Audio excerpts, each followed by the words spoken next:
DSC short number 24. అలంకారాలు. అలంకారాలు రెండు రకాలు.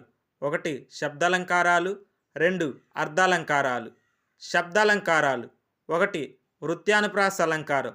ఒకే హల్లు మరలా మరలా రావడాన్ని వృత్యానుప్రాస అలంకారం అంటారు. ఉదాహరణ: అడుగులు తడబడ బుడతడు నడిచెను. రెండు చేకానుప్రాస. అర్ధభేదంతో కూడిన హల్లుల జంట పక్కపక్కనే రావడాన్ని చేకానుప్రాస అంటారు. ఉదాహరణ: నీటిలో పడిన తేలు తేలుతుంది. మూడు లాటానుప్రాస. అర్ధభేదం లేకపోయినా తాత్పర్య భేదంతో హల్లుల జంట పక్కపక్కనే రావడాన్ని లాటానుప్రాస అంటారు. ఉదాహరణ: కమలాక్షి నర్చించు కరములు కరములు. నాలుగు వృత్యానుప్రాస.